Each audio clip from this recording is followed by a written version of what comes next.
Kita mulai. Assalamualaikum warahmatullahi wabarakatuh. Alhamdulillah ya kita bisa bertemu lagi di semester baru pada mata kuliah Kimia Klinik. Kalau kelas C sebelumnya sudah pernah ya ketemu dengan saya di KFA.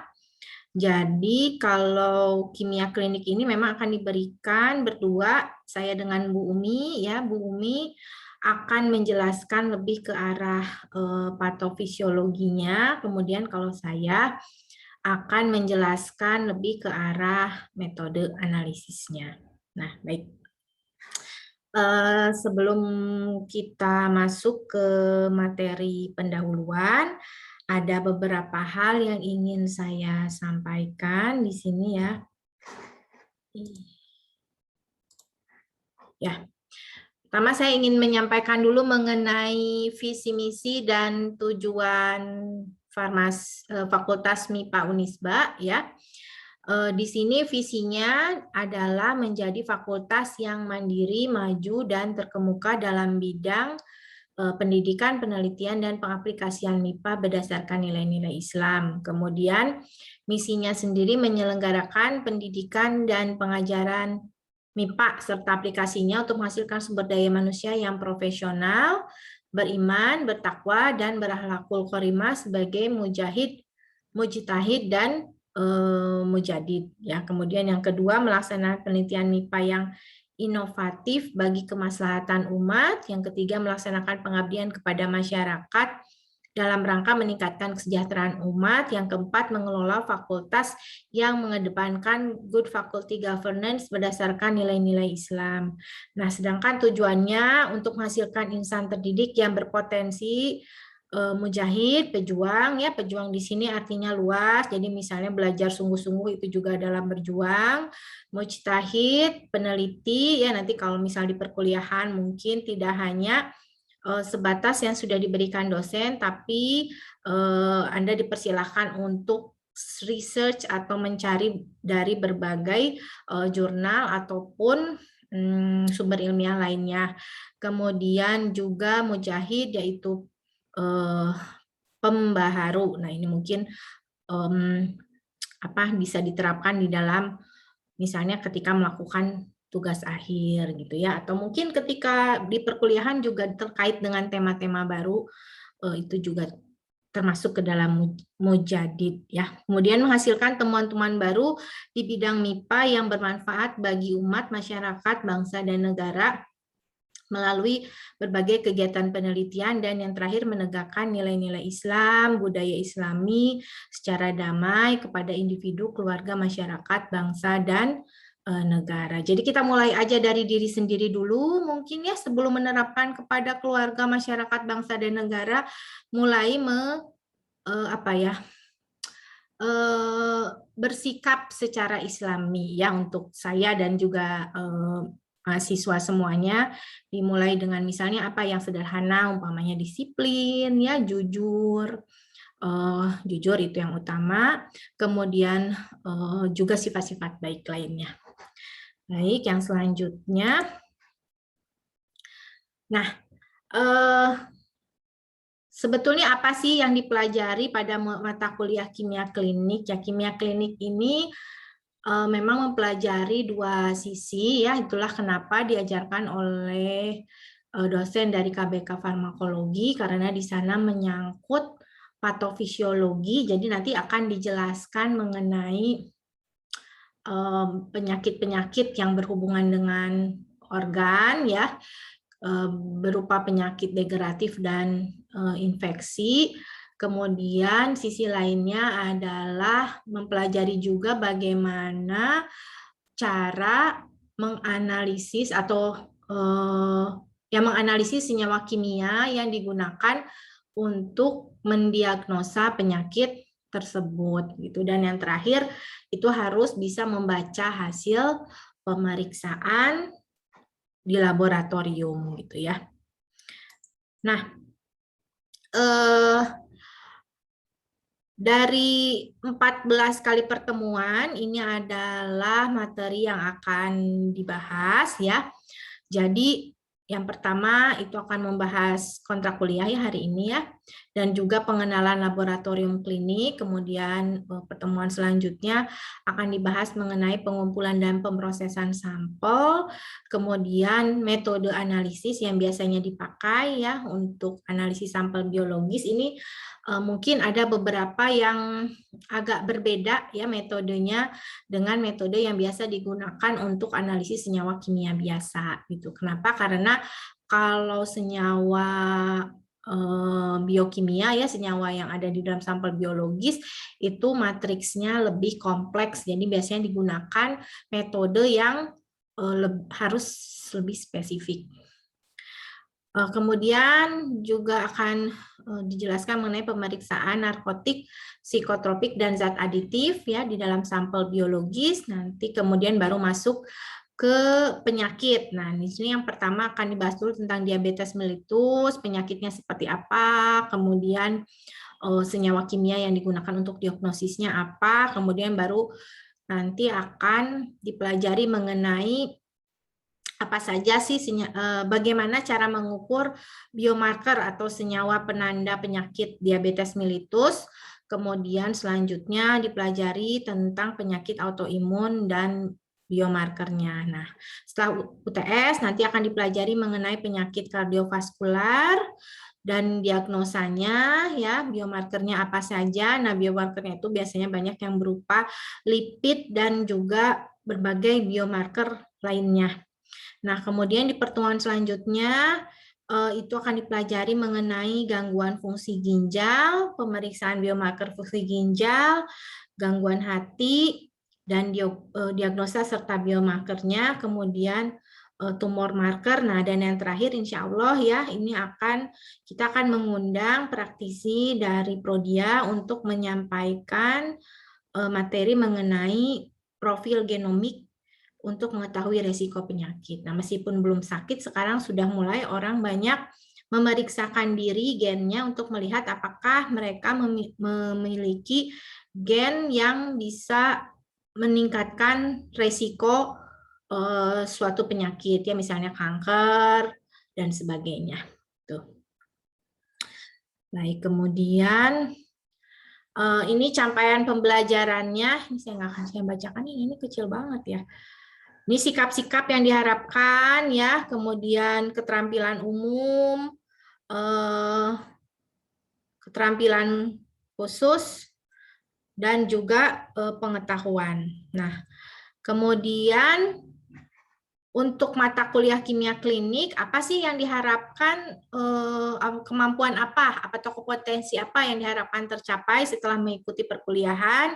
Yang pertama, itu mahasiswa harus bisa menceritakan atau mendeskripsikan peranan pemeriksaan senyawa kimia dalam tubuh untuk diagnosa penyakit, pemantauan perjalanan penyakit dan pengobatannya. Kemudian mahasiswa bisa menjelaskan cara mengumpulkan spesimen ya dan menanganinya. Kemudian keamanan kerja di laboratorium ini akan kita pelajari hari ini ya. Kemudian nanti mahasiswa juga diharapkan mampu menjelaskan patofisiologi penyakit dan menyebutkan biomarker untuk diagnosa tiap kondisi patofisiologis tersebut. Lalu mahasiswa mampu menjelaskan prinsip analisis sampel klinis, dan yang terakhir mampu menginterpretasikan hasil pemeriksaan senyawa kimia dari laboratorium klinik. Ya, ini artinya apa? Apakah normal, sakit, atau apa gitu ya. Nah, untuk materi hari ini ya, materi hari ini aja ya, ini capaian pembelajaran dari 14 pertemuan tadi. Nanti setiap pertemuan ini adalah capaian yang diharapkan ya, jadi diharapkan mahasiswa itu bisa apa gitu ya. Nah, untuk pertemuan kali ini diharapkan nanti setelah selesai perkuliahan mahasiswa bisa mendeskripsikan apa itu kimia klinik, fungsinya untuk apa, kemudian nanti juga bisa menceritakan prinsip diagnosa penyakit dengan menganalisis senyawa kimia ya, serta hubungan kimia klinik dengan disiplin ilmu lain. Kemudian juga mahasiswa mampu mendeskripsikan faktor analisis dan preanalisis yang mempengaruhi nilai hasil pemeriksaan laboratorium serta mampu menjelaskan pengertian nilai rujukan. Ya, apa itu nilai rujukan? Kemudian yang terakhir untuk pertemuan hari ini, mahasiswa mampu menjelaskan keamanan kerja di laboratorium. Ya, kalau pengumpulan dan penanganan spesimen kita akan bahas minggu depan. Nah, ini subcapaian pembelajaran mata kuliah yang lainnya ya, nanti silakan dibaca saja. Baik, selanjutnya untuk penilaian. Nah, penilaiannya ini saya rasa mungkin sebagian besar mata kuliah sama ya seperti ini. Jadi yang pertama syaratnya tentu harus hadir minimal 80%. Nah, kalau kehadiran kurang dari 80% nanti akibatnya apa? Akibatnya tidak bisa mengikuti perkuliahan gitu ya. Perkuliahan salah, ujian ya, ujian. Jadi syarat ujian itu kehadirannya harus 80%. Nah, usahakan hadir 100% tapinya ya, kecuali kalau dengan alasan yang memang apa yang bisa diterima, umpamanya sakit gitu ya. Kemudian juga saya berharap ketika mengikuti perkuliahan, terutama kalau secara sinkronus ya seperti Zoom hari ini, jangan mahasiswa itu mengikutinya di perjalanan misalnya seperti itu ya. Tapi ya harus diusahakan seperti kalau kita mau kuliah offline saja, kan tidak ada yang kuliah sambil di jalan gitu. Pasti menyisihkan waktu atau menyempatkan untuk duduk di suatu tempat ya, tidak di dalam perjalanan untuk mengikuti perkuliahan. Bukan apa-apa karena kalau di jalan itu pasti fokusnya akan terbagi gitu ya. Kemudian yang menjadi penilaian di sini adalah tugas. Saya ada memberikan tugas ya, tugas yang diberikan itu berkelompok umumnya. Nah, itu mohon dikerjakan dan dipastikan setiap anggota kelompok itu turut serta ya dalam pengerjaan tugas. Jangan yang cuman ini aja nebeng aja gitu, hanya namanya saja yang ada tapi tidak mengerjakan. Kemudian juga mungkin ada kuis ya, nanti kuis harus selalu dikerjakan. Kemudian ada nilai ujian yaitu UTS dan UAS. Nah, ketika mengerjakan tugas yang presentasi itu keaktifan tentu akan dijadikan juga penilaian. Ini adalah pustaka yang digunakan ya. Nah, ini yang Teach Textbook of Clinical Chemistry. Ini ada juga yang bukan Rifai Nader ya, ada yang satu lagi. Kok saya nggak cantumkan di sini ya. Nah, ini kalau mau cari pustaka, nah ini kalau kita beli kadang mahal gitu ya dan susah. Jadi bisa masuk ke ini apa Z Library ya, di situ itu sebetulnya bajakan ya, tapi apa boleh buat ya karena kita resource-nya terbatas. Silakan di sana bisa di-download gitu secara gratis. Gitu. Kemudian baik, sebelum masuk ke materi saya akan menyampaikan dulu beberapa ayat Al-Qur'an ya dan juga hadis yang berkaitan dengan pentingnya menjaga kesehatan ya. Yang pertama ini hadis yang menyebutkan bahwa Allah itu menciptakan penyakit dan juga obatnya. Jadi setiap penyakit itu pasti ada obatnya. Di sini hadisnya adalah telah menceritakan kepada kami Harun bin Ma'ruf dan Abu At-Thahir serta Ahmad bin Isa, mereka berkata telah menceritakan kepada kami Ibnu Wahab telah mengabarkan kepadaku Amru yaitu Ibnu Al-Haris dari Abdu Rabih bin Sa'id dari Abu Az-Zubair dari Jabir dari Rasulullah Shallallahu Alaihi Wasallam, beliau bersabda, setiap penyakit itu ada obatnya. Apabila ditemukan obat yang tepat untuk suatu penyakit, akan sembuhlah penyakit itu dengan izin Allah Azza wa Jalla. Jadi pasti ya yang namanya penyakit itu akan ada obatnya. Kalau belum ada itu hanya belum ditemukan saja gitu. Nah, kemudian ini hadis riwayat Muslim. Nah, hadis lainnya menyebutkan bahwa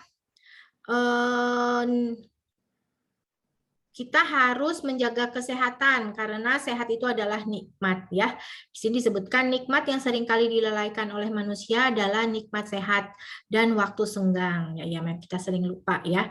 Hal ini sejalan dengan sabda Nabi Muhammad SAW yang artinya ada dua kenikmatan yang banyak manusia tertipu, yaitu nikmat sehat dan waktu senggang. Nah, di sini menurut hadis riwayat Bukhari dari Ibnu Abbas. Jadi maksudnya jangan sampai kita melupakan nikmat sehat. Ya, kita harus bersyukur. Cara mensyukurinya bagaimana? Ya dengan menjaga kesehatan. Bagaimana cara menjaga kesehatan? Ya makan makanan yang sehat ya, kemudian berolahraga dan tidak melakukan kebiasaan yang bisa merusak kesehatan. Misalnya apa? Misalnya merokok, minum minuman keras ya, atau begadang yang tidak penting misalnya ya, kurang istirahat. Seperti itu. Kemudian selanjutnya adalah ayat-ayat Quran yang masih berhubungan dengan kesehatan. Di sini tentang jangan makan berlebihan ya, kemudian juga jangan berbuat yang merusak kesehatan ya, seperti yang sudah saya sebutkan tadi, misalnya suka merokok, mengkonsumsi obat terlarang misalnya ya, mengkonsumsi alkohol atau tidak istirahat ya, suka begadang. Nah, di sini menurut dalam Quran surat Al-Baqarah ayat 195 disebutkan, dan infakkanlah hartamu di jalan Allah dan janganlah kamu jatuhkan diri sendiri ke dalam kebinasaan dengan tangan sendiri, dan berbuat baiklah, sungguh Allah menyukai orang-orang yang berbuat baik. Ya itu ya. Jadi ini kita jangan melakukan sesuatu yang bisa merusak kesehatan maksudnya. Kemudian yang berkaitan dengan makanan ya. Ini Quran surat Al-A'raf ayat 31. Wahai anak cucu Adam, pakailah pakaianmu yang bagus pada setiap memasuki masjid, makan dan minumlah, tetapi jangan berlebihan. Sungguh Allah tidak menyukai orang yang berlebihan. Ya, memang kalau kita mengkonsumsi makanan tidak sesuai porsinya, misalnya kalau terlalu sering mengkonsumsi makanan yang berlemak, ya, terlalu senang mengkonsumsi makanan yang mengandung karbohidrat tinggi, gitu, itu tentu akan menimbulkan penyakit, ya. Nah itu jadi makanlah sesuai dengan porsinya, jangan berlebihan. Gitu. Kemudian surat Quran yang lain yang juga menyebutkan tentang makan ya. Di sini Quran surat Toha ayat 81. Makanlah dari rezeki yang baik-baik yang telah kami berikan kepadamu, dan janganlah melampaui batas yang menyebabkan kemurkaanku menimpamu. Barang siapa ditimpakan kemurkaanku, maka sungguh binasalah ia. Ya, jadi kita harus itu ya, makan secukupnya, menjaga kesehatan, kemudian yakin bahwa setiap penyakit itu ada obatnya ya. Baik, selanjutnya kita lanjutkan ke ini materi. Sebelum masuk ke materi, apakah ada pertanyaan untuk hal yang tadi sudah saya sampaikan mengenai kontrak kuliah dan sebagainya? Apakah sudah cukup jelas? Cukup, Ibu. Ya, baik. Kalau sudah cukup jelas, saya akan lanjutkan ke materi perkuliahan ya. Ini akan kita bahas mengenai pengertian kimia klinik. Nah, apa itu kimia klinik? Tadi di awal sekali sudah sedikit saya singgung ya. Jadi kimia klinik itu kalau didefinisikan adalah ilmu yang mempelajari identifikasi dan karakterisasi senyawa endogen. Ya, senyawa kimia endogen. Apa itu senyawa endogen? Ada yang tahu nggak senyawa endogen? Endogen itu berarti di mana? Adanya di dalam tubuh atau di luar tubuh? Di dalam tubuh, Ibu. Dalam tubuh ya, jadi senyawa yang ditemukan di dalam tubuh. Dalam hal ini maksudnya tubuh manusia biasanya ya. Hewan juga sebetulnya bisa, tapi yang dibicarakan ini biasanya penyakit pada manusia.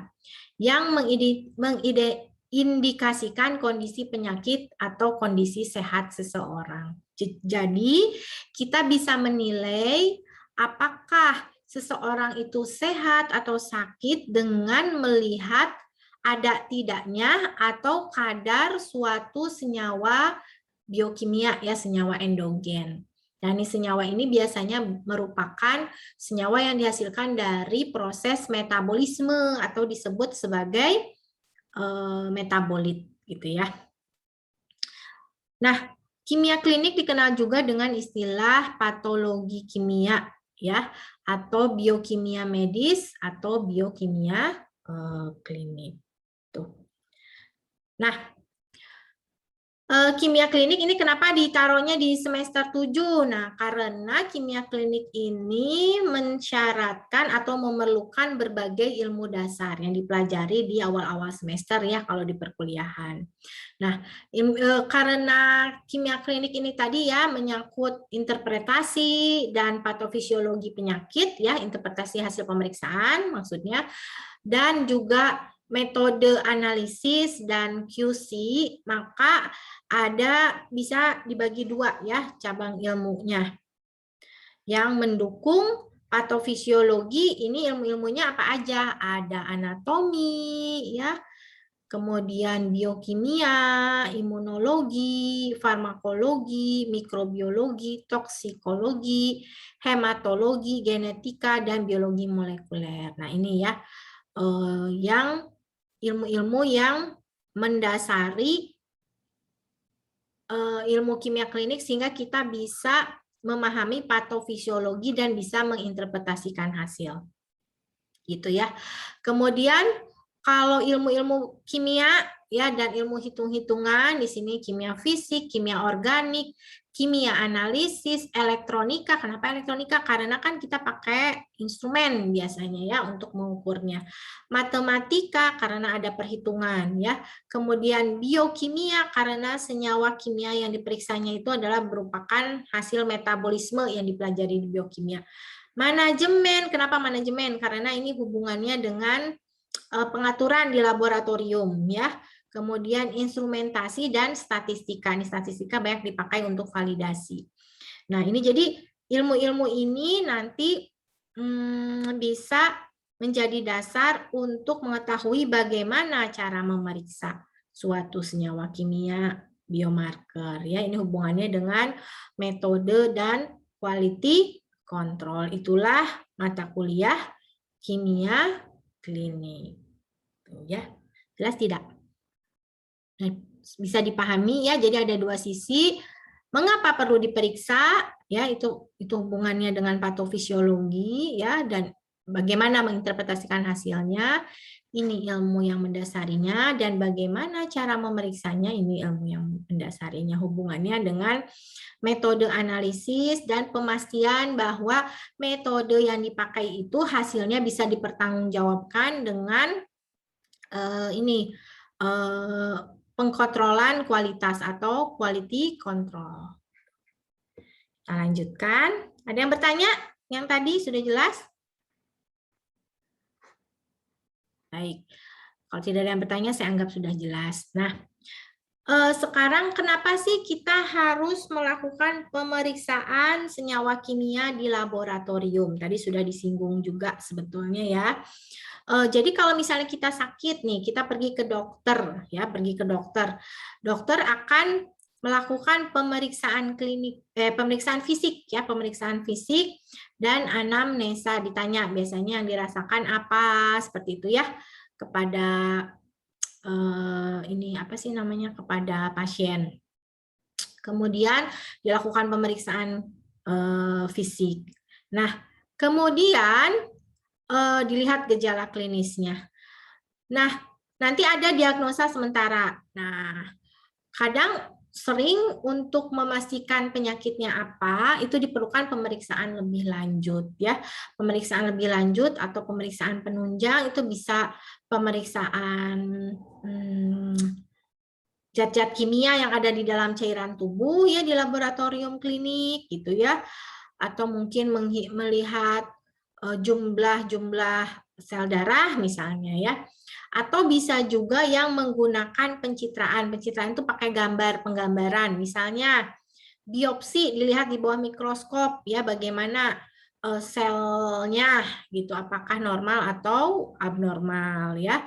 Kemudian mungkin radiologi, umpamanya pakai ronsen ya untuk melihat kondisi paru-paru. USG bisa untuk melihat kondisi organ yang ada di perut biasanya ya. Kemudian CT scan ya, CT scan bisa untuk melihat bagian dalam kepala, MRI bagian tubuh, dan EKG untuk jantung. Nah, ini yang kita pelajari ini yang pemeriksaan kimia. Nah, dari sini nanti dokter bisa mendapatkan diagnosa yang pasti. Kalau sudah mendapatkan diagnosa yang pasti, nanti bisa ditentukan terapi apa yang sesuai. Gitu ya, terapi apa yang sesuai. Kemudian selama diberikan terapi, ini juga kadang diperlukan pemeriksaan untuk memastikan bahwa terapinya itu berhasil. Jadi di pemantauan terapi gitu ya. Jadi intinya pemeriksaan di laboratorium klinik itu tujuannya untuk mendapatkan diagnosa yang lebih tepat karena banyak penyakit yang gejalanya itu serupa. Jadi tidak sulit dibedakan satu dengan yang lainnya ya. Untuk memastikan harus dilakukan pemeriksaan penunjang ya. Salah satunya itu pemeriksaan di laboratorium klinik, pemeriksaan senyawa kimia. Baik. Nah, sekarang ternyata pemeriksaan si senyawa kimia tadi itu fungsinya sebetulnya tidak hanya sebatas untuk menegakkan diagnosa saja ya, tetapi bisa juga digunakan untuk pemantauan pengobatan gitu ya. Jadi dikasih obat terus dilihat apakah jadi sembuh atau tidak gitu, atau mungkin justru terjadi efek yang tidak diinginkan sehingga obatnya harus diubah seperti itu ya. Kemudian untuk prognosis, nah ada penyakit yang bisa bertambah parah, kemudian bisa menimbulkan komplikasi. Misalnya seperti ini, misalnya orang yang sakit diabetes gitu ya. Yang sakit diabetes itu kalau gula darahnya tidak terkendali, maka akan muncul penyakit-penyakit lainnya, misalnya apa? Jantung umpamanya ya, penyumbatan di dalam pembuluh darah yang menyebabkan sakit jantung, atau bisa menyebabkan kerusakan ginjal, seperti itu ya. Nah, maka dilakukan pemeriksaan di laboratorium untuk melihat fungsi ginjalnya, misalnya ya. Kemudian dilihat apakah orang ini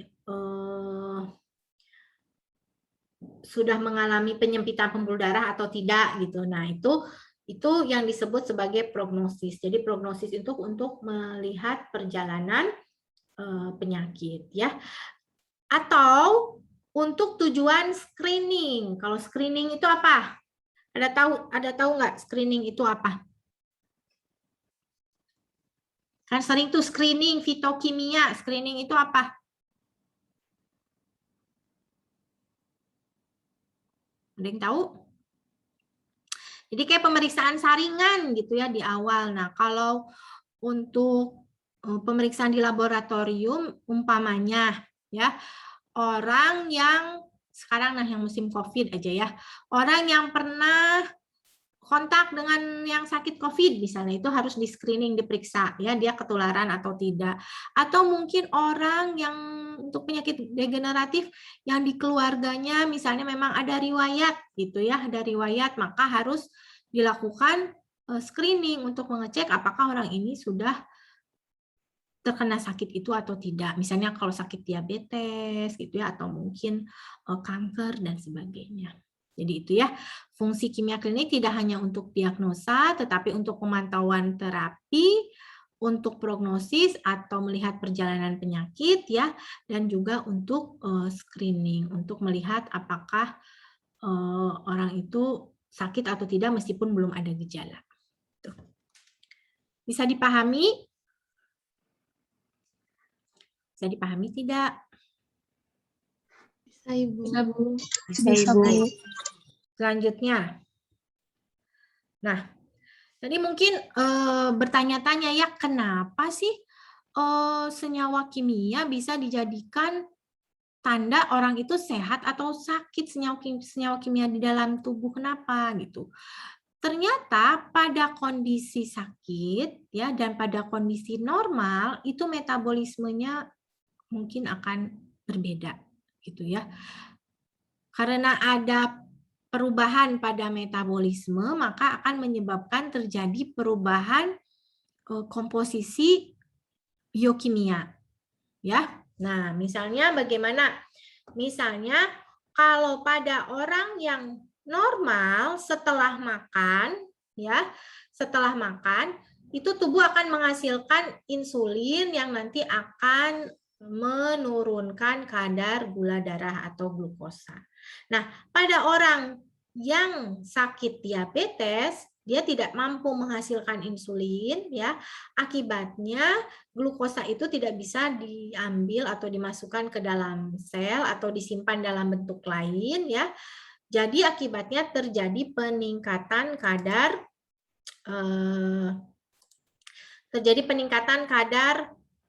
glukosa di dalam darah gitu ya. Kemudian misalnya orang yang mengalami gangguan ginjal, misalnya mengalami gangguan ginjal. Nah, hasil metabolisme atau hasil perombakan protein gitu ya, nanti ujung-ujungnya akan menghasilkan urea. Nah, urea ini harusnya dikeluarkan melalui ginjal, tetapi karena ginjalnya tidak bisa mengeluarkan urea, maka terjadi peningkatan kadar urea di dalam darah seperti itu ya.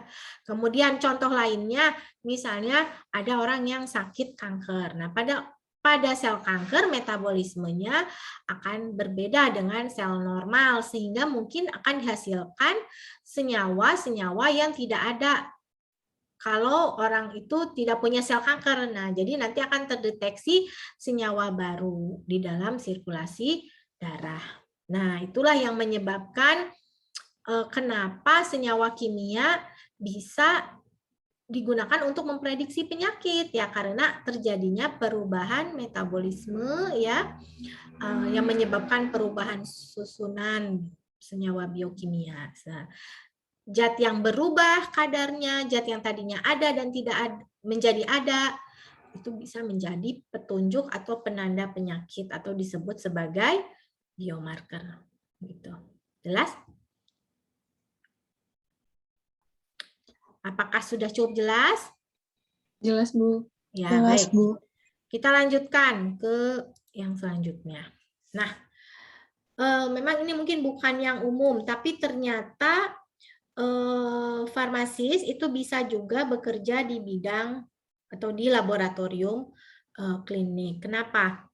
Karena di sana itu ada yang merupakan atau ada profesi ya, yaitu profesi medical laboratory scientist ya, atau di bahasa Indonesia kan ya ilmuwan laboratorium medis, dan ada medical laboratory technician atau teknisi laboratorium medis. Nah, kita bisa farmasis itu bisa bekerja sebagai ini scientist. Nah, scientist ini tugasnya apa?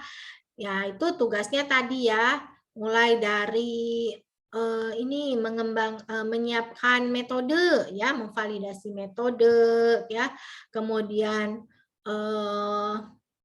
memberikan pendidikan mungkin kepada dokter mengenai suatu pemeriksaan ya, itu juga bisa gitu ya. Kemudian bisa berperan dalam mengembangkan metode baru misalnya, bisa juga gitu ya, atau mengembangkan metode yang lebih murah tetapi berkualitas seperti itu ya. Nah, jadi itu peranan yang mungkin bisa diisi oleh farmasis di laboratorium klinik ya. Kalau yang technician ini mungkin yang mengajar itu yang analis kimia ya dari D3. Jadi dia yang akan mengerjakan sampel, mengambil spesimen, itu teknisi laboratorium. Baik, selanjutnya. Nah, ketika bekerja di laboratorium klinik ya atau laboratorium medis, ini kita harus memegang kode etik ya. Kode etiknya itu menyangkut apa saja? Kerahasiaan informasi genetik. Nah, sekarang kan banyak ya pemeriksaan gen tadi ya untuk memprediksi resiko penyakit. Nah, itu harus dijaga kerahasiaannya. Kemudian juga informasi kesehatan pasien itu juga tidak boleh disebarkan. Misalnya saja mau disebarkan ke siapa ya? Ya ke orang lain aja lah ya, bukan yang pokoknya kita udah tahu pasien ini sakitnya ini, ya udah itu di keep aja gitu, jangan diberitahu kepada yang lain. Kemudian harus bisa mengalokasikan sumber daya, maksudnya bagaimana? Jadi jangan sampai karena ingin menekan harga pemeriksaan misalnya ya, tapi tidak mempedulikan kualitas. Gitu. Umpamanya supaya murah, oh ini umpamanya nih ya, pakai tip, kan kalau di laboratorium klinik tuh banyak dipakai ini apa mikropipet ya. Misalnya tipnya udah aja dicuci dipakai berulang, padahal itu bisa menimbulkan resiko kontaminasi. Misalnya ya, seperti itu tidak boleh. Jadi tetap harus mementingkan kualitas, tetap nomor satu gitu. Jangan dijadikan alasan untuk menekan harga tapi menurunkan kualitas seperti itu. Kemudian permasalahan dalam penerbitan karya ilmiah nih. Kalau misalnya di dalam laboratorium klinik itu misalnya bagian research and development-nya umpamanya banyak melakukan penelitian gitu ya. Melakukan penelitian mungkin mereka juga mengelola jurnal misalnya gitu ya. Mungkin kalau di Indonesia saya tidak tahu ada atau tidak. Tapi kalau di luar negeri sepertinya ada ya. Nah, ini jangan sampai menjadi tidak apa ya? Tidak objektif gitu dalam memberikan penilaian. Misalnya saja kalau dia terlibat di dalam jurnal itu sebagai editor atau reviewer ya atau mitra Bebestari, itu jangan sampai misalnya yang ini mah temennya jadi cepat diterbitkan jurnalnya. Nah, tidak boleh seperti itu. Dia harus betul-betul ini kalau yang tugasnya sebagai editor harus betul-betul ya sesuai dengan kualitas tulisannya gitu untuk bisa dimuat atau tidak. Kemudian sebagai penulis kalau kita misalnya bekerja berkontribusi sebagai penulis, umpamanya mengembangkan metode baru nih, ingin dipublikasikan, misalnya seperti itu ya, itu harus dipastikan bahwa data yang diberikan itu memang benar, jadi bukan rekayasa. Itu penting. Dan yang terakhir adalah konflik kepentingan. Umpamanya, ini ya, kan pasti banyak nih yang menawarkan dari pabrik yang menjual reagen gitu ya.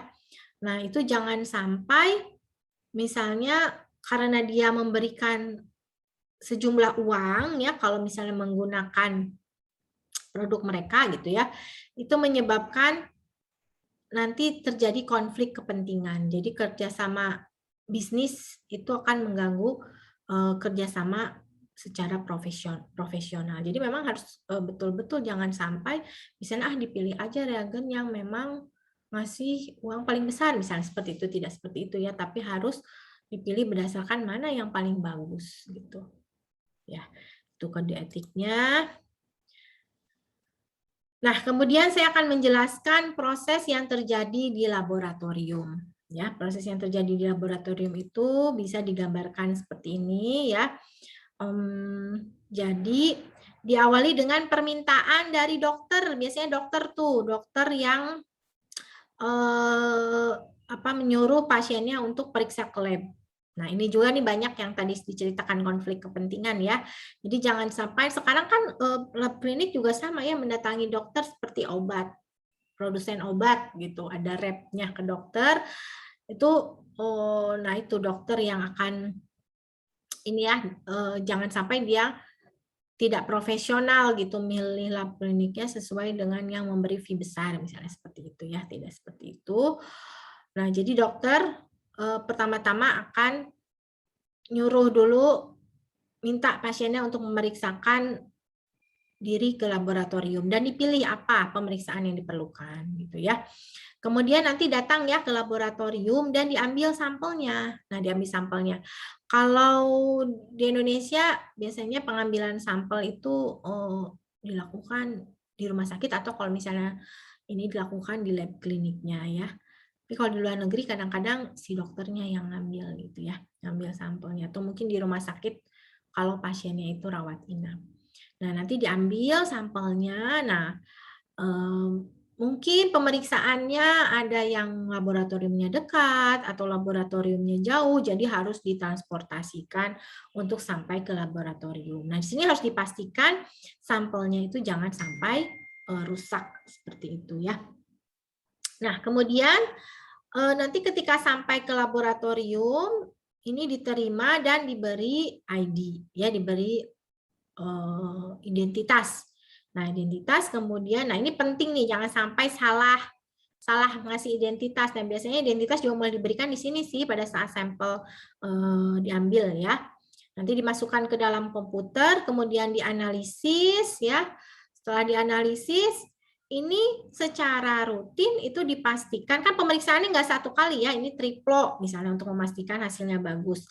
Dan biasanya dengan sampel yang diperiksa itu juga dilakukan quality control ya, disisipkan satu sampel yang udah diketahui konsentrasinya ikut diperiksa dan dilihat hasilnya ya, mendekati nggak dengan nilai sebenarnya, itu di quality control. Kemudian nanti ya dihitung ya, diinterpretasikan, oh ini nilainya segini, apakah melebihi batas rujukan atau tidak, sehat atau tidak ya, itu interpretasi, lalu nanti dilaporkan dan diberikan lagi ke dokter untuk menegakkan diagnosa misalnya gitu ya.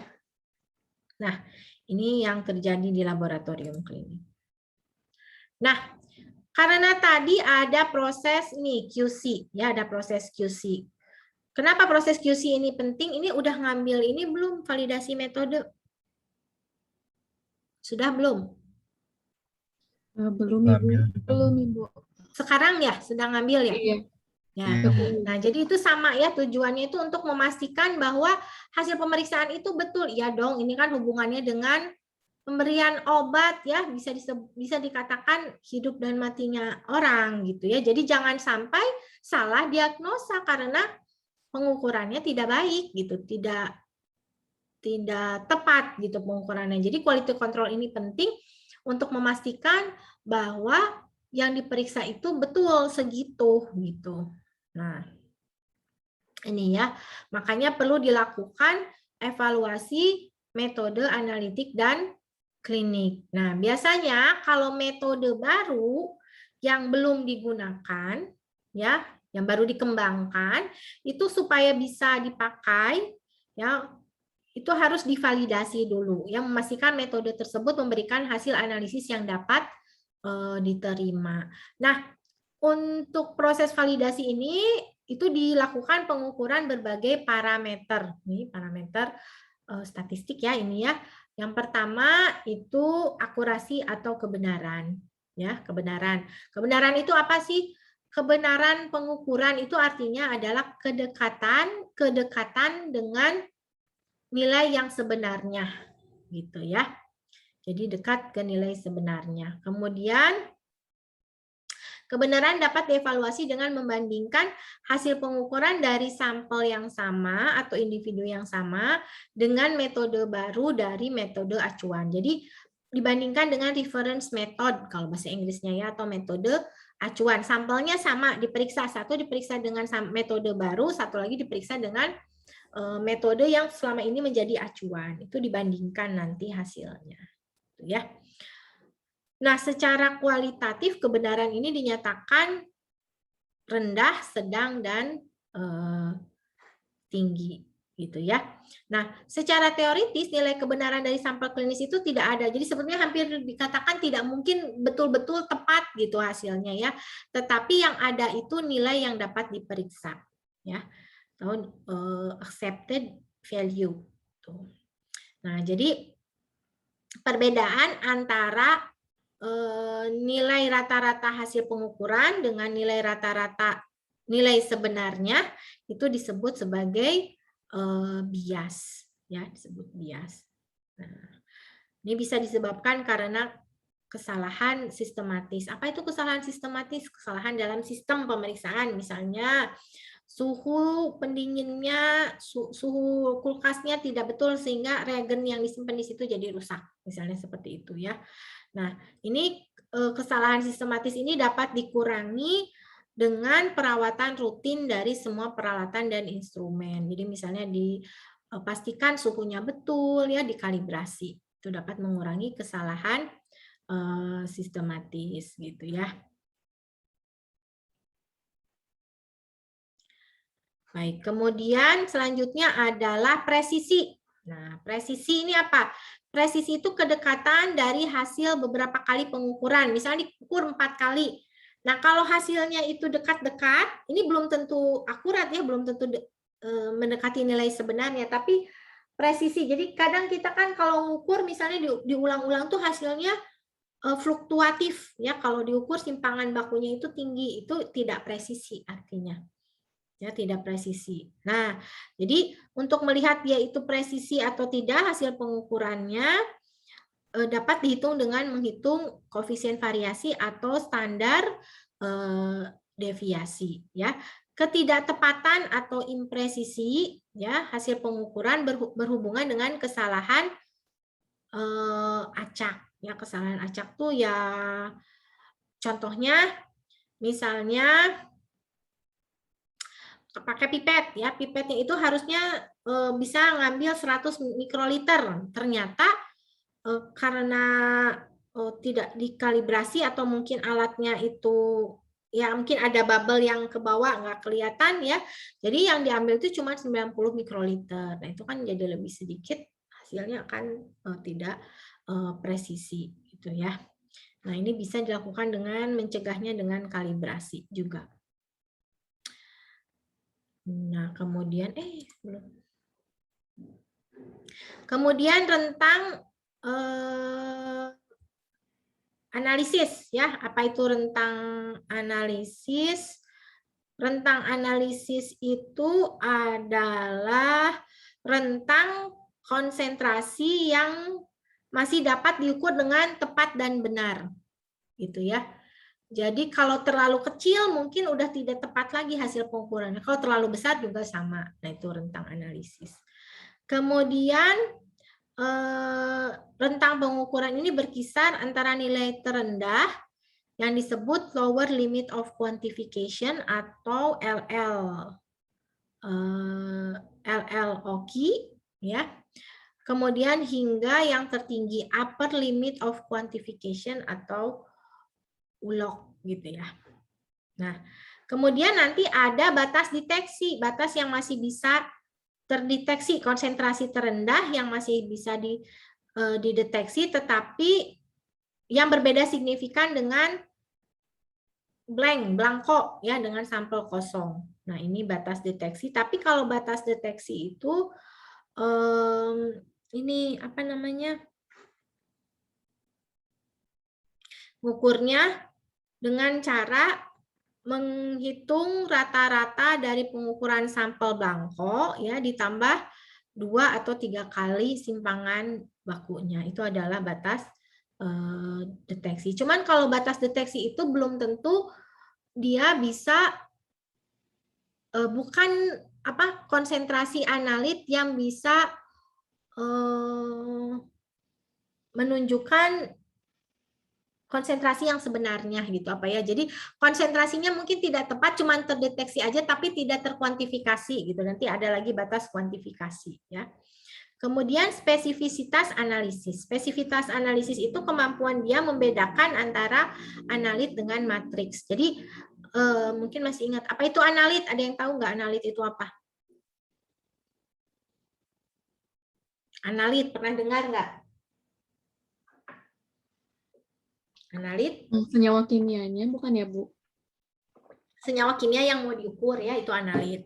Kalau matriks? Matriks apa? Ada yang tahu matriks? Matriks itu senyawa yang lain yang ada di dalam sampel tapi yang nggak mau kita ukur. Nah, itu disebut matriks ya.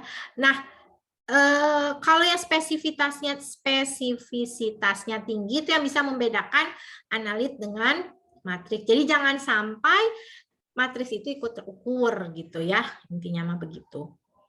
Seperti itu. Nah, karena misalnya saja kita mau pakai metode pengukuran yang berdasarkan redox umpamanya ya. Redox nanti warnanya akan berubah. Nah, kalau di dalam sampel darah itu kan isinya matriksnya banyak. Nah, mungkin ada senyawa yang bersifat mereduksi selain dari analit. Nah, jadi mungkin hasil perubahan warna itu tidak sebanding dengan jumlah analit yang ingin kita periksa karena reduksinya itu tidak hanya disebabkan oleh itu ya, oleh banyak senyawa lain. Nah, itu dia spesifisitasnya rendah yang seperti itu. Jelas mengenai metode validasi metode ini? Nanti mungkin lebih jelasnya nanti dijelaskan di pengembangan metode analisis ya. Tapi secara ringkas ini sama. Begitu caranya. Nah, jadi ini kesalahan analitis ya. Ada kesalahan sistematis, jadi kesalahannya itu tadi umpamanya disebabkan karena alat ya, yang menyebabkan nilai yang teramati dengan nilai sebenarnya itu jauh. Nah, itu disebabkan kesalahan analitis. Kalau kesalahan acak, nilai yang teramatinya itu masih ini apa presisi, tapi dia masih tidak sesuai apa. Kalau kesalahan acak tadi apa ditandai dengan simpangan baku yang besar seperti itu ya, kesalahan acak. Kalau kesalahan analisis total ini ya udah jauh dari nilai sebenarnya juga tidak presisi seperti itu. Nah, itu tadi menceritakan bagaimana faktor-faktor analisis bisa mempengaruhi hasil pemeriksaan gitu ya. Nah, ternyata kalau yang diperiksa itu adalah sampel biologis ya, senyawa biokimia yang mau diperiksa, perbedaan hasil pemeriksaan itu tidak hanya disebabkan oleh itu saja faktor analisis saja gitu ya, tidak hanya disebabkan oleh metodenya yang salah, alatnya yang rusak, tidak disebabkan oleh itu saja, tapi juga disebabkan oleh faktor lain. Nah, di sini ada faktor yang disebabkan oleh pre-analisis. Apa saja misalnya yang mempengaruhi? Misalnya pola makan, ya, waktu pengambilan sampel, kemudian jenis kelamin, suku, latar belakang genetik, ya, ada faktor gangguan endogen dan eksogen. Nah, ini ada yang bisa diubah, yang maksudnya bisa dikendalikan, misalnya pola makan. Nah, kalau mau diperiksa itu kadar glukosa, misalnya kira-kira ya, makanan mempengaruhi nggak kadar glukosa? Saya tanya. Mempengaruhi, Bu. Pengaruhi ya. Pengaruhi. Kalau orang yang habis puasa sama yang baru makan, pasti kadar glukosanya mana yang lebih tinggi? Yang habis makan, Bu. Yang habis makan ya. Atau mungkin kadar lipid, pokoknya kadar senyawa yang berasal dari makanan gitu ya. Itu dipengaruhi oleh makanan. Nah, ini bisa dikendalikan. Makanya kenapa kalau ke lab klinik itu harus puasa terlebih dahulu. Itu untuk memastikan bahwa konsentrasi zat-zat tersebut tidak dipengaruhi oleh makanan ya. Kemudian waktu pengambilan sampel. Nah, ternyata ada senyawa yang kalau diambil pagi, siang dan sore itu kadarnya itu bisa berbeda karena dia ada siklus ritme sikardiannya. Misalnya apa? Kadar kortisol kalau pagi hari itu dia lebih rendah. Ya. Kemudian kadar hormon aldosteron itu akan meningkat pada fase folikel daripada masa ovulasi gitu ya. Nah, yang begitu-begitu ya, itu makanya bisa diatasi dengan waktu pengambilan sampelnya ya jangan diambil pas tinggi misalnya, biasanya normalnya di waktu berapa gitu. Kemudian kalau faktor yang tidak bisa diubah, misalnya apa? Jenis kelamin, itu ya karena perbedaan metabolisme antara laki-laki dan perempuan. Jadi itu biasanya diatasi dengan ada dua nilai rujukan untuk laki-laki dan nilai rujukan untuk perempuan. Misalnya asam urat, ya. Asam urat itu kalau pada laki-laki itu lebih tinggi nilai rujukannya daripada pada perempuan, gitu ya. Demikian juga untuk suku dan latar belakang genetik. Nah, kemudian ada juga ini faktor gangguan ya. Ini ada yang berasal dari endogen dan eksogen. Nah, kalau endogen ini seperti ini faktor tetap ini endogen ya. Kalau eksogen ini yang dari luar, misalnya pola makan seperti itu. Nah, ini disebut variasi preanalitik ya. Nah, ini tadi sudah saya jelaskan beberapa faktor preanalitik yang bersifat tetap ya, yang tidak bisa dikendalikan, misalnya usia. Ya, usia ini analitnya yang dipengaruhi kreatinin, LDL, alkalin fosfatase, hormon, kemudian ras, misalnya kreatinin dan kreatin. Nah, ras kulit hitam lebih tinggi daripada kulit putih. Kemudian granulasit pada yang kulit putih lebih tinggi daripada yang kulit hitam. Kemudian kehamilan, pada kondisi hamil itu ada perubahan metabolisme menyebabkan meningkatnya trigliserida dan homosistein ya. Nah, ini makanya juga ada rujukannya ya, didokumentasikan pemeriksaan laboratorium pada kehamilan. Jenis kelamin, nah ini juga ada yang berbeda antara laki dan perempuan, contohnya alanin aminotransferase, kreatinin, ya, gamma GT. Kemudian juga kalau hidup di dataran tinggi dan dataran rendah nanti akan ini ada perubahan pada beberapa senyawa. Penurunan hemoglobin misalnya ya, peningkatan transferin karena kan kalau di dataran tinggi kan oksigennya lebih sedikit, jadi ini lebih tinggi. Kemudian ada peningkatan C-reaktif protein. Ini caranya gimana ya, diadaptasi dulu, jangan langsung diperiksa dulu ya kalau habis dari dataran tinggi. Nah, faktor gangguan. Faktor gangguan ini ada faktor endogen. Endogen itu berarti si sampelnya yang bermasalah ya. Misalnya apa? Sampelnya mengalami hemolisis. Nah, banyak pemeriksaan senyawa kimia itu menggunakan metode kolorimetri ya. Jadi yang diukur itu serapan warna. Nah, kalau si sampel darahnya udah berwarna tuh bisa disebabkan hemolisis ya, plasmanya warnanya jadi merah. Karena kandungan lipidnya tinggi, jadi plasmanya putih.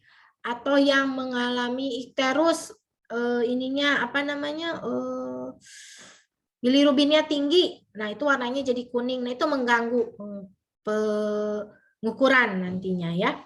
Kemudian faktor eksogen, misalnya konsumsi obat-obatan, kontaminasi dari wadah, ya, konsumsi obat herbal dan pemberian infus intravena, ini ya.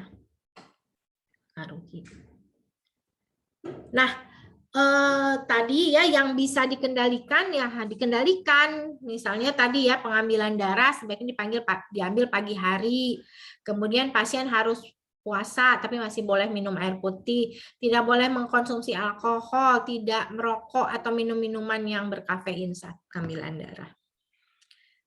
Selanjutnya ini ada sampel yang harus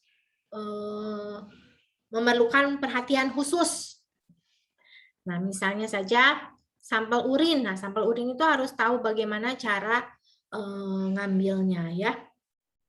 Dia harus dibersihkan dulu, kemudian oleh lab dikasih tahu apa sih makanan dan minuman yang nggak boleh diambil, kemudian cara pengambilan sampel, apakah yang biasanya yang diambil tuh midstream. Midstream tuh jadi kalau kita buang air kecil dulu, dibuang. Itu kenapa? Karena takutnya terkontaminasi dengan kulit ya di bagian genital. baru midstream-nya yang ditampung. Tapi mungkin justru ada yang perlu first stream-nya itu yang dikumpulkan ya. Kemudian ini kan banyak bakteri ya kalau urin, makanya biasanya harus ditambahkan pengawet ya, menambahkan pengawet atau disimpan di dalam suhu yang dingin.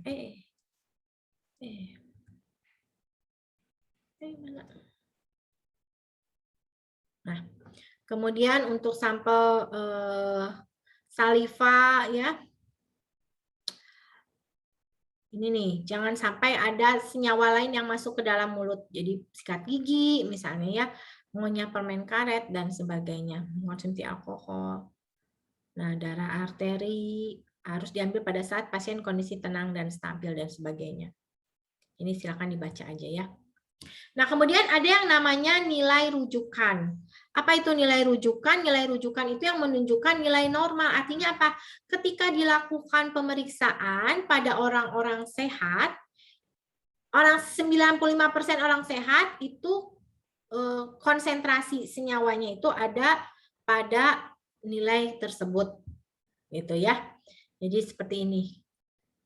95% itu ada pada rentang itu.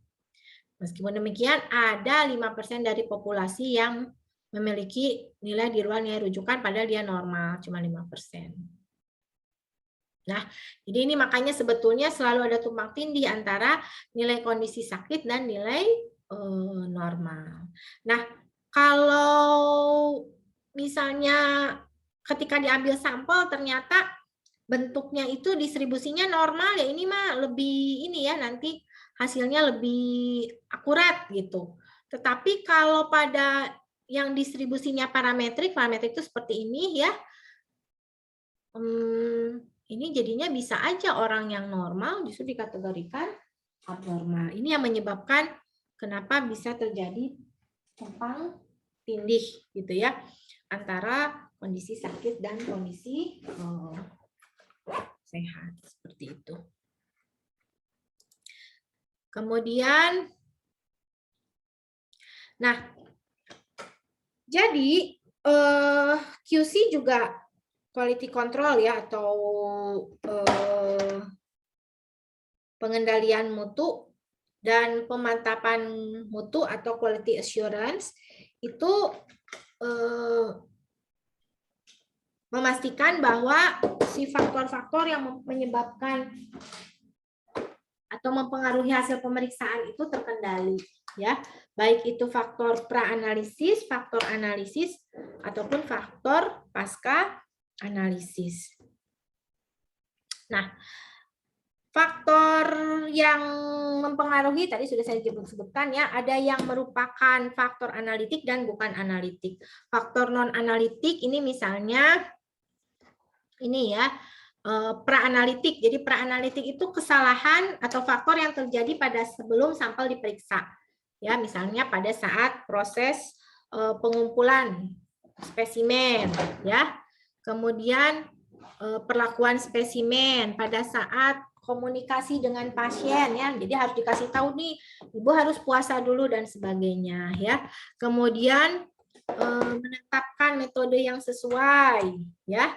Lalu keamanan personal nih, maksudnya keamanan personal itu bisa jadi orang yang mengambil sampel itu mencemari atau mengkontaminasi sampel gitu ya, dan sebaliknya.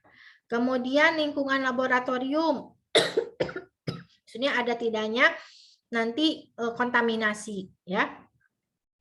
Persyaratan personal maksudnya orang yang mengambil sampel itu harus yang sudah terlatih.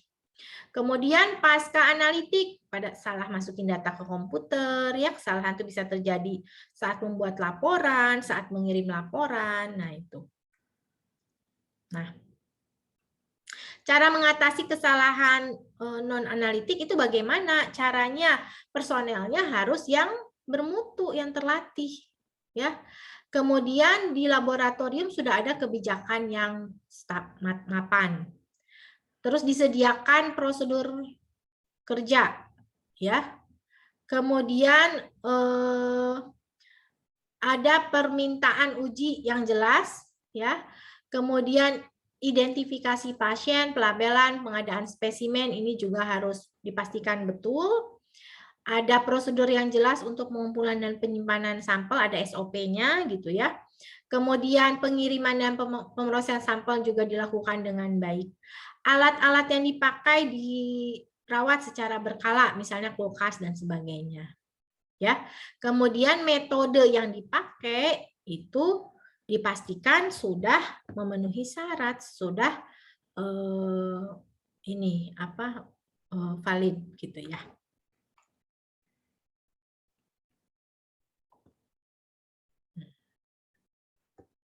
Tuh, kemudian untuk faktor analisis itu untuk mengatasi kesalahannya bisa dilakukan dengan monitoring, baik itu monitoring internal dan eksternal. Jadi monitoring internal itu si QC di dalam labnya itu sendiri ya, memastikan bahwa semua alat sudah dikalibrasi, semua metode sudah divalidasi gitu ya.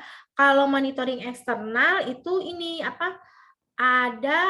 jadi kalau di laboratorium klinik itu ada pengiriman sampel dari suatu badan tertentu yang sudah diketahui konsentrasinya, dikirim ke berbagai lab, oleh lab-lab itu diperiksa bersamaan dengan sampel, nanti hasilnya dikirim kembali kepada lembaga itu, kemudian bisa dinilai lab mana yang hasilnya sesuai ya dengan kadar yang memang tadi udah diketahui, mana yang tidak. Itu monitoring eksternalnya ya. Nah, kemudian dilakukan validasi metode sebelum dipakai metodenya ya. Kemudian instrumentasi selalu dipastikan fungsinya, kinerjanya selalu dikalibrasi dan dipastikan orang yang mengoperasikannya sudah dilatih ya. Kemudian kontrol kualitas ya, menyiapkan prosedur-prosedur manual ya, SOP untuk setiap pengerjaan itu ada SOP-nya. Nah, ini yang monitoring eksternal tadi, pembandingan hasil uji kecakapan. Proficiency test ya, ini yang tadi untuk memastikan bahwa si lab itu masih bagus, pemeriksaannya masih bisa dipertanggungjawabkan.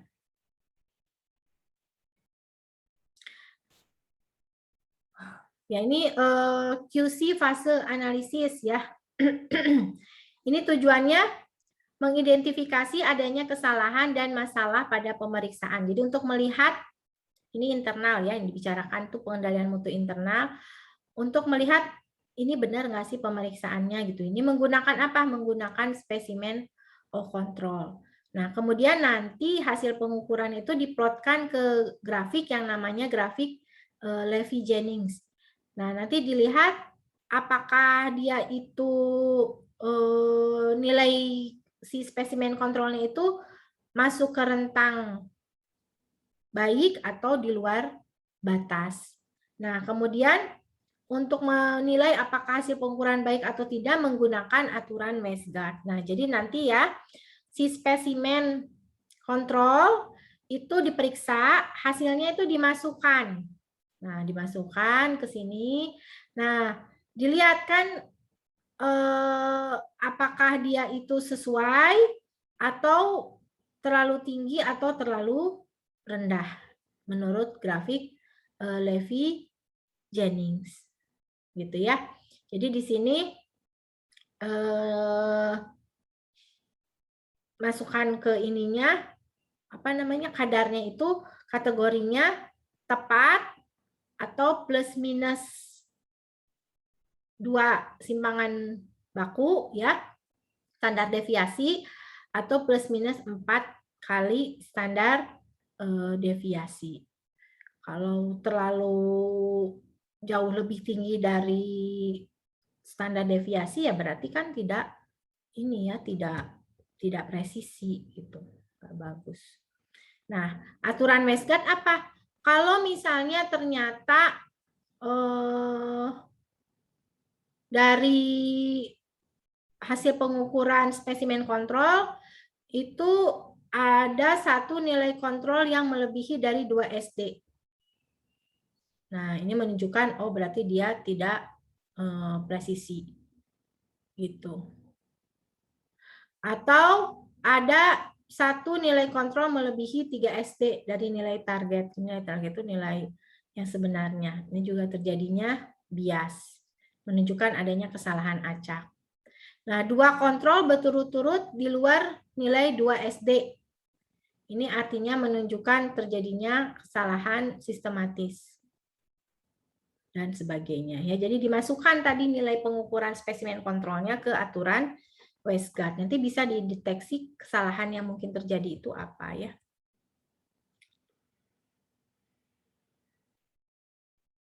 Nah, sekarang kita masuk ke keamanan kerja di laboratorium atau biosafety level. Ini mungkin udah pernah dipelajari nggak ya di mata kuliah lain. Jadi kalau kita bekerja dengan mikroba yang bersifat patogen, maka itu tidak bisa dilakukan di sembarang laboratorium, tetapi harus dilakukan di laboratorium yang memiliki tingkat keamanan tertentu. Ya, di sini ada 4 level keamanan. Ya, ada biosafety level 1, 2, 3, 4. Yang paling tinggi ini yang paling aman, gitu ya. Kalau biosafety level 1 itu buat menangani mikroba patogen yang bagaimana? Yang diketahui tidak menyebabkan penyakit pada manusia. Ya, ini contoh bakterinya. Kalau biosafety level 2 dapat menyebabkan sakit pada manusia tapi resikonya sedang. Biosafety level 3 ini untuk organisme yang bisa menyebabkan penyakit parah dan berpotensi mematikan. Ya. Kalau biosafety level 4, organisme yang ditanganinya itu yang sangat mudah menular, misalnya dengan rute aerosol ya. Ditularkan melalui rute aerosol dan menyebabkan penyakit yang fatal atau tidak dapat disembuhkan. Ini contoh mikrobanya. Gitu ya. Coba saya mau tanya, kalau kita bekerja dengan virus COVID-19 berarti yang mana? Harus bekerja di laboratorium yang mana? Di level yang 4 ya, Bu? Ya? Di level yang 4? Biosafety level 4. Sebetulnya mah dapat disembuhkan ya kalau COVID-19 ya. Ya kan? Oh iya, Bu. Ya, makanya biosafety level 3 juga bisa. Tapi memang berpotensi mematikan. Gitu ya. Gitu. Nah, sekarang bagaimana cara bekerja dengan memperhatikan keselamatan ya. Jadi menurut ini apa sih Asosiasi Keselamatan Kerja Laboratorium di Amerika nih ya. Kalau menghadapi bahaya biologis itu harus dilakukan apa saja? Yang pertama, pekerjanya harus dilatih ya. Dilatih ini cara menangani darah atau bahan infeksius lainnya setiap tahun. Jadi selalu di-refresh gitu ya. Meskipun dia udah refresh lagi gitu karena mungkin ada mikroba-mikroba baru ya yang ditemukan. Kemudian memvaksinasi. Nah, kalau udah ada vaksinnya divaksinasi. Cuman katanya boleh sih menolak ya, tapi dianjurkan gitu ya. Kemudian menggunakan alat pelindung diri. Apa saja? Contohnya sarung tangan, jas lab, pelindung wajah, kacamata atau goggle ya. Dan tahu cara pakainya. Gitu ya. Misalnya mungkin orang tahu kalau masker itu untuk melindungi hidung dan mulut. Tetapi tidak tahu cara makainya, misalnya kebalik gitu ya. Atau mungkin sudah menyentuh bagian depan masker, menyentuh lagi bagian wajah lainnya, itu kan nggak boleh ya. Kemudian ini membuat gimana caranya untuk menghindari paparan terhadap infeksius ini, bikin SOP gitu ya. Jadi dibikin skenario tertentu, Jadi kalau misalnya ketika menangani sampel, umpamanya si tabungnya pecah, apa yang harus dilakukan? Itu harus dibuat gitu ya, rencananya harus bagaimana. Nah, kemudian melaksanakan praktik kewaspadaan universal, kewaspadaan standar, atau kewaspadaan berbasis penularan. Kalau kewaspadaan universal itu ini sampel itu diperlakukan dengan seolah-olah kalau kita nggak tahu nih ya di dalam cairan tubuh itu nggak tahu ini kan isinya apa gitu. Apakah dia mengandung virus HIV misalnya, virus hepatitis B atau patogen lain yang mudah ditularkan melalui darah. Nah, makanya karena nggak tahu, jadi lakukan kewaspadaan universal gitu ya. Jadi pakai APD misalnya yang sesuai untuk menangani materi biologis yang kemungkinan bisa mengandung virus tadi. Nah, kemudian kewaspadaan standar. Sistem minimal penularan patogen di lingkungan rumah sakit. Kewaspadaan standar ini berlaku untuk darah atau cairan yang dihasilkan oleh tubuh, kulit tidak utuh atau selaput lendir, termasuk kebersihan tangan dan penggunaan APD. Ya, ini harus pakai APD terus ya kalau kewaspadaan standar. Kemudian tempat pengambilan spesimen juga harus dipastikan tidak bocor ya. Kemudian hati-hati pada saat pengumpulan spesimen agar tidak terjadi kontaminasi. Jika ada kontaminasi, gunakan. Jika ada potensi kontaminasi harus dikasih tanda biohazard ya. Label spesimen dikasih biohazard. Kemudian pada saat memproses darah itu harus pakai sarung tangan ya. Dan juga pakai ini pelindung wajah, takut ada percikan. Kemudian pakai peralatan pemipetan yang mekanis, jangan yang disedot gitu manual ya, karena bisa resiko penularan. Yang ini udah nggak ada ya, ini kayaknya kalau di lab klinik ya.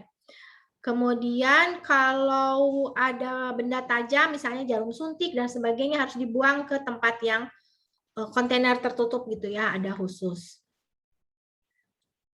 Kemudian dan ngisinya jangan terlalu penuh karena resikonya nanti akan keluar lagi ya. Kemudian harus selalu mendekontaminasi tempat kerja, buang semua peralatan dengan menggunakan plastik yang ada plastik kuning, ada tulisannya biohazard ya. Kemudian kalau mau diperbaiki harus dikontaminasi dulu ya peralatannya. Tuh. Ya, yang lainnya harus bikin rencana tertulis tentang bahaya kimia di tempat kerja, daftar kimia yang bahaya itu apa ya. Kemudian memberi label semua bahan kimia di laboratorium. Kemudian didaftarkan ke pemadam kebakaran nih kalau di Amerika sampai kayak gitu ya. Jadi supaya kalau terjadi kecelakaan maka pemadam kebakaran akan tahu cara menanganinya. Mengumpulkan lembar data keselamatan atau SDS dari bahan kimia. Ya, ini harus disimpan di suatu tempat. Kemudian menyelenggarakan program pelatihan untuk menginformasikan pekerja tentang bahaya kimia yang mungkin mereka hadapi dan metode wajib untuk melindungi diri mereka sendiri selama penggunaan bahan kimia ini. Ya, ini adalah bagaimana yang upaya yang dilakukan di Amerika sih, mungkin di Indonesia juga sama ya, untuk menghindari terjadinya paparan penularan ini dari sampel ke personel yang memeriksa sampel dan sebaliknya ya. Kemudian juga bahaya senyawa kimia yang digunakan. Baik, itu saja mungkin apakah ada pertanyaan?